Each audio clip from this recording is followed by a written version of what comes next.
বিচারক মহাশয়, তাৎক্ষণিকের এই শীতল সন্ধ্যায় আমি আজ কুড়ি, আমার নাম সজল পান।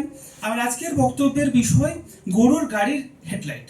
মাননীয় বিচারক মহাশয়, শ্যামা সঙ্গীতের সাথে যেমন যৌনতার দূর দূরান্তের কোনো সম্পর্ক নেই, তেমন গরুর গাড়ির সাথেও হেডলাইটের কোনো সম্পর্ক নেই বা থাকার কথা নয়। কারণ আমরা জানি যে একটা সেই চিরাচরিত একটা ঐতিহ্য, একটা যানবাহন, আর একটা হলো মোটামুটি আমাদের বিজ্ঞানের একটা আবিষ্কার, যেটা আমরা জানি যে মোটরসাইকেল কিংবা একটা গাড়ির সামনে লাগালে তার সামনেটাকে পরিষ্কারভাবে দেখা যায়। এখন আমাদের সম্মাননীয় বিচারক মহাশয় বা বিচারক দ্বয় তারা এই যে বিষয়টিকে রেখেছেন, এরা তো তারা তো অবান্তর কোনো ভাবনা থেকে রাখেননি। তারা এই বিষয়টিকে রেখেছেন, এই বিষয় নিয়ে নিশ্চয়ই একটা রূপক লুকিয়ে আছে, যে আমরা সবাই মোটামুটি জানি। এখন গরুর গাড়ির হেডলাইট কি? আজকে যখন তাৎক্ষণিক বক্তব্য প্রতিযোগিতায় আসছিলাম, জীবনে প্রথমবার হাওড়া ইস্ট ওয়েস্ট মেট্রো চাপার সৌভাগ্য হলো, এবং এই মেট্রো স্টেশনে অদ্ভুতভাবে বুঝতে পারলাম না যে কোনটা আসলে মহাকরণের দিক আর কোনটা হাওড়া ময়দানের দিক, বা কোনটা এর যে পুরো একটা সামগ্রিক ব্যবস্থা, মানে গঙ্গার নিচে দিয়ে মেট্রো চলছে, রাজ্যে কি অসাধারণ উন্নয়ন, দেশে কি অসাধারণ উন্নয়ন, অথচ একজন সাধারণ মানুষ সে মেট্রো স্টেশনে দাঁড়িয়েই বুঝতে পারছে না যে তাকে আসলে যেতে হবে কোন দিকে। নির্ধারিতভাবে আমি হাওড়া ময়দান গিয়ে আবার তারপরে ঘুরে, বাঙালি তো যেটা হয় আর কি, তো সেটাই গরুর গাড়ির হেডলাইটের মতোই কিছুটা। এবার একটা খুব মারাত্মক বিষয় হলো, গরুর গাড়ির হেডলাইট বিষয়টার সাথে ছোট থেকেই খুব দারুণভাবে পরিচিত। বই মেলাতে গেলাম, সেখানে একটা ধাঁ চকচক একটা মলাটের বই দেখে সেটাকে নিলাম, তারপরে সেটা যখন পড়ছি তখন তো দেখছি বাহ, তার মলাটটা আসলে গরুর গাড়ির হেডলাইট, এবার ভেতরটা যে গরুর গাড়ি এটা তো আপনি আর প্রথম দৃষ্টিতে বুঝতে পারবেন না। বিচারক মন্ডলী যখন দেখা গেল যে কলেজে উঠলাম, কলেজের গণ্ডিতে পা দিলাম, তখন বাবা মা প্রথম যে কথা বললেন যে বাবা কলেজে যাচ্ছ যাও, কিন্তু এর পরের কাজটা করো না, প্রেমটা করো না। তো যাই হোক, সেখানেও সেই কথাটাও নির্ধারিতভাবে অমান্য করলাম এবং প্রেম করলাম।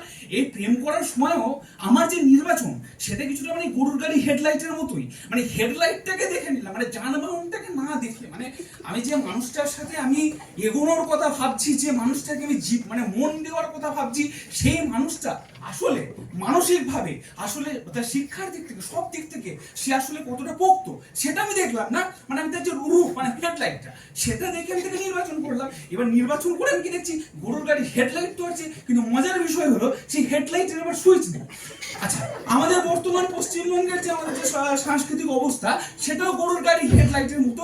আপনি ইউটিউবে যান, একটা সিনেমার আপনি যে কোনো একটা ট্রেলার আপনি চালান, দেখবেন মারাত্মক ট্রেলার। সেই ট্রেলার দেখে আপনার মনে হবে যে বাংলায় সম্ভবত হলিউডের মতো সিনেমা তৈরি হচ্ছে, কিন্তু যে মুহূর্তে আপনি সিনেমা হলে যাবেন, তখন আপনি দেখবেন যে আসলে এটা ওটা গরুর গাড়ি হেডলাইট ছিল, আপনাকে হেডলাইটটা দেখানো হয়েছিল, কিন্তু গরুর গাড়িটা দেখতে গেলে আপনাকে সিনেমা হল পর্যন্ত হেঁটে হেঁটে যেতে হবে। আর একটা খুব মজার বিষয় হলো কি, আমাদের এই যে বর্তমান সমাজ ব্যবস্থা, এখন আমরা তো একটা চটকদারি তথ্যে বিশ্বাসী, আমরা সবকিছুকে একটা সরলীকরণ করে ফেলেছি। আমাদের প্রত্যেক দিনের সমাজ মাধ্যমে আসলে আমরা প্রত্যেকটা যে মুখ, আমি আজকে যে এত বড় বড় কথা বলছি, আমিও কি গরুর গাড়ির হেডলাইটই নয়?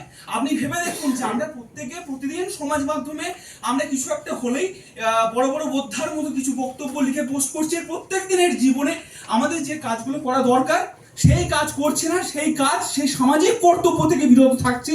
যেখানে আমার হয়তো স্বতঃস্ফূর্তভাবে রাষ্ট্রের বিরুদ্ধে প্রতিবাদ করা দরকার, সেখানে আমি কোনো কথা বলছি না, কিন্তু আমি হেডলাইটের মতো রাতের বেলা 12টার সময় সোশ্যাল মিডিয়াতে একটা গরুর রচনা নামিয়ে দিচ্ছি।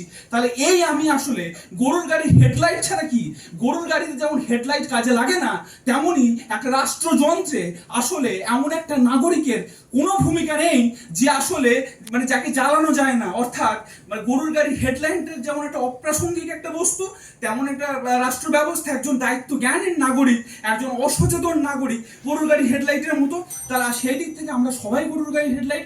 নেমে যাওয়ার আগে বলবো, সময় এসেছে চিন্তা ভাবনা মানসিকতায় পরিবর্তন আনার, নাহলে পরবর্তী প্রজন্মকে বাসের কন্ডাক্টরের মতো বলতে হবে দয়া করে পিছনের দিকে এগিয়ে যান। নমস্কার, ধন্যবাদ।